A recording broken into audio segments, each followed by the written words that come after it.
You look into the mirror and hate what you see. Puffy face, no jawline, dead eyes. You tell yourself, I'm just ugly. It's genetics. I was born to lose. No girl's ever gonna want me unless I'm 6 foot with blue eyes. Let me tell you something. You're not ugly, just lost. The mirror only shows you what you think you deserve to see. It points out every flaw in fractions of a second. The guy staring back at you isn't flawless, but he's not worthless either. You're stuck in a loop of comparison, of isolation, of self-hate. Social media lies to you. Your habits drain you. If you're a young guy watching this thinking, maybe I'm just not it, I promise you, you're closer than you think. It's not complicated. I used to think I was ugly too, or at least below average. Some of my old friends made jokes about me, calling me short, skinny, said I had a dropped chin. Okay, that last one was a bit more recent. And they weren't necessarily wrong either. I'd go on YouTube, see men's dating experiments with objectively great looking guys, where they would get zero interest from women. And I'd think, if they don't stand a chance, how could I? Never had a real relationship. Barely talked to girls, outside of a couple of friends. So I told myself, you are just not attractive. But something changed. I wanted to improve. I started working on myself, physically and mentally. Started working out, eating more, using basic skincare, shaved that horrid facial hair. And sometimes I'd catch a look in the mirror after a workout and think, wait, I actually look really good. What is this feeling? Then I realized something even bigger. I was never ugly. If I really was unattractive, why would girls come talk to me and flirt with me, recognizing me from my old school, while I didn't even know who they were? Why would girls I met at parties laugh at my bad jokes and say, oh my god, you're so funny, while looking straight into my eyes? You've seen this channel. You know I'm not that funny. And why did I end up on the school crush page many times over high school with the emoji? Because I wasn't ugly. I never was. I was just blind to reality. And so are you. None of this happened constantly. It was small moments here and there. And that's why I told myself that it was a fluke, a prank, a mistake. But that's real life. Girls don't line up to confess love like it's some anime. Attraction is subtle, quiet. It's often just a look from the other side of the room, but it's there. You just ignore it. You tell yourself that that could never happen to you. But if you're being honest with yourself, you've probably had these little moments too. You might just have missed them. And if you haven't, it's probably not because you're ugly, but because you're invisible. Modern standards are fake. You've been fed a lie that you need a Greek god jawline, flawless skin, six-pack abs, 6'2" height, and money just to get someone. That you're a ghost to women without these. You see these specimen of men being worshipped by internet girlies and weird Indian dudes online. It's all filters, angles, gym lighting, edits. It's not real. Those are the looks of top 0.1% of people posting their best 1% moments with filters and Photoshop.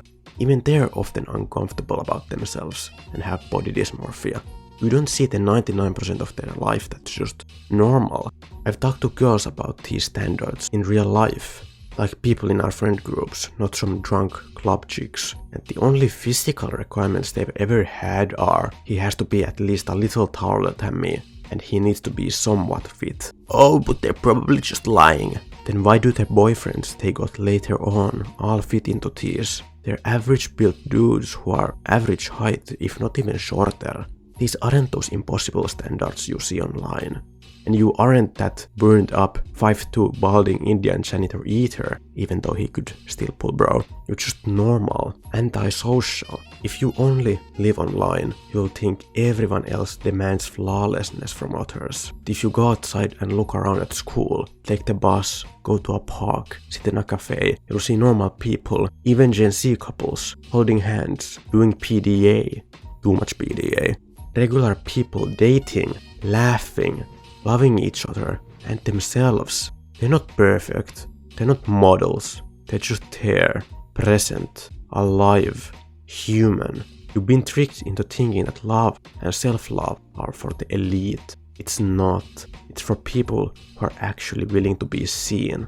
Stop thinking and talking negatively about yourself. You've never even seen your real face. Only mirrors, photos, and neither is telling you the full truth. That awkward laugh or weird nose you obsess over. Most people don't even notice it, and the few who do might even like it. Your brain has had a lifetime to zoom on your flaws. Other people only glance. People who do see you often remember how you made them feel, not if your jawline was perfect or your voice cracked once. So maybe the issue isn't how you look or sound. Maybe it's how long you've been looking at yourself with the wrong lens. Audit your self-talk. Catch those moments when you say, I'm ugly or I'll never be enough. Challenge them. Ask, is this true or just familiar? Stack small wins. Go to the gym, finish a book, take a cold shower. These actions prove to your brain that you're capable, and that shifts your identity. Change your environment. Who you follow in person and online matters. Surround yourself with people who reflect growth, not insecurity. So what actually makes someone attractive? It's not magic, it's not mystery, it's not complicated. Attractiveness isn't just your face, your ethnicity, or your eye color. It's also your habits, your posture, your presence, your confidence, your voice, how you treat people. Even your skin and eyes change based on how you live. Do you sleep well? Have good hygiene? Eat clean? Get sunlight? Lift weights? Drink water? Talk to people? You already know what to do, but if you still aren't doing these, you don't even know what your attractive version looks like. And if you're doubting me, look around at your friend group. Is the best looking guy really that far ahead of you? Especially in areas you can't change. He's probably only a few points away, max. You think you can compensate that, but he probably talks to more people, smiles more. Maybe he just exists in spaces where attraction is possible. I have friends who are objectively good looking, but they never talk to women, never go to events, only stick to their close friend group, which consists of only men. So guess what? They're invisible to most girls, and invisibility is worse than not being super handsome. You don't need to be a model, you don't need to be tall, ripped, or rich. Of course they help, but you don't need that. You need to show up, go outside, talk to real people, not just the bot you matched on Bumble with, or the one girl playing Tinder who matched with you and then proceeded to ignore you. Build habits that make you feel confident, even before anyone else notices. Because if you think no one sees you, maybe you are just not showing up. The world is full of people who would like you, respect you, even love you, but they never get the chance unless you give it to them. You're not ugly, but you are flawed, unfinished. If you're willing to work on yourself, even a little, on those tiny things you can change, the results will surprise you. Go to the gym, buy a new t-shirt, hit the shower, and talk to people. Because you are not unattractive, even if you convinced yourself otherwise. Now please subscribe. I want a lot of you.